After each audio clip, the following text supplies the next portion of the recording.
थोडं बालिशपणासारखं आहे. बालिश बोलणं आहे. थोडं आता काही गोष्टी आणखी शिकाव्या लागतील. तुम्ही आता स्वतंत्र आहे, तुम्ही झाले आता तुमचं युवक काँग्रेसच्या पुढचं वय गेलं, मांडणी करायला हरकत नाही का सांग, परंतु काही कोणतं मांडावं आणि कोणतं नाही हे शिकावं लागलं. म्हणून कायम लक्षात ठेवलं पाहिजे. नका बोलू तुम्ही, पण लक्षात ठेवलं पाहिजे. काँग्रेसचं योगदान सत्यजित करता सुद्धा खूप चांगलं राहिलेलं आहे. त्यांनी स्वतःचं आत्मचिंतन करण्याची जास्त गरज आहे. एक राजकीय प्रश्न आहे. आमदार MLC सत्यजित तांबे यांनी वक्तव्य केलं होतं. त्यांनी म्हटलं होतं की महाराष्ट्रातल्या काँग्रेस नेत्यांनी एका तासामध्ये राहुल गांधींची भेट करून दाखवावी. या आवाहनाला तुम्ही काय करता? खरं आहे का सत्यजित तांबे बोलले हे खरं आहे. ते आता MLC आहे, आमदार आहे. ते मला याच्या बाबतीत दोन गोष्टी बोलाव्याचं वाटतात. एक तर आपल्या जीवनामध्ये ज्यांनी काही आपल्याकरता केलेलं आहे त्यांचं ऋण कायम लक्षात ठेवलं पाहिजे. नका बोलू तुम्ही, पण लक्षात ठेवलं पाहिजे. काँग्रेसचं योगदान सत्यजित करता सुद्धा खूप चांगलं राहिलेलं आहे. आणि दुसरं एक आणखी मी या निमित्तानं सांगेल की हे जे बोलणं आहे हे थोडं बालिशपणासारखं आहे. बालिश बोलणं आहे. थोडं आता काही गोष्टी आणखी शिकाव्या लागतील. आता हे मीडियात बोललो म्हणजे याच्यापेक्षा आणखी तुम्हाला समज म्हणजे काय काय वेगळं करायचं, कान टोचायचे. देवेंद्र फडणवीस जे आहे, देवेंद्र फडणवीस चांगली कल्पना दिली ती लगेच आमदार आणि तसं काँग्रेसच्या नेत्याच्या बाबतीत होत नाही. नाही ठीक आहे, काही गोष्टी मांडायला हरकत नाही. समजा तुम्ही मांडू शकता.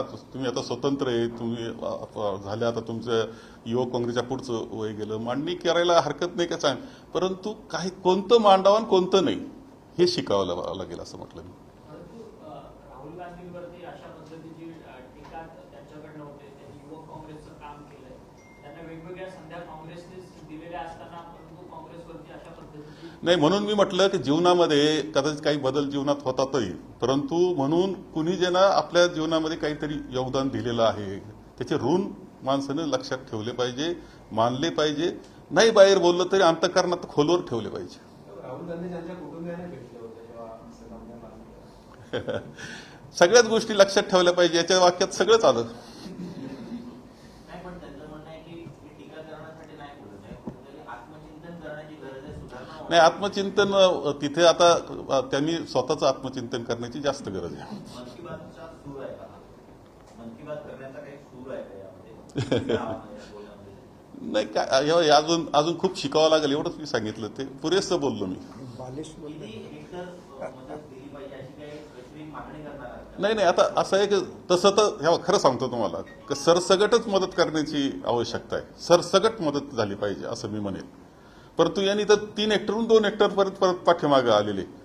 तुम्ही खरं म्हणजे तुम्ही सगळेजण मुंबई परिसरात असतात, बरेच जण ग्रामीण याच्यातून आलेले. पण शेतकऱ्याची काय अवस्था आहे आज, खरं तिथं जाऊन पाहण्याची इतकी वाईट अवस्थेतून जातोय शेतकरी. छोटा शेतकरी, त्याच्यावरच त्याचं वर्ष असतं, कर्ज काढलेलं असतं, ते मोडून गेले सगळं. कर्ज भरायचं कसं?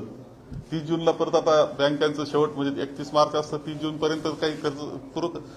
फार मोठ्या अडचणीतून तो जातोय. त्याच्या पाठीशी भक्कम उभं राहायचं असेल तर कर्जमाफी दिलेल्या तुमच्या शब्दाप्रमाणे कर्जमाफी पहिली केली पाहिजे आणि मदतही केली पाहिजे.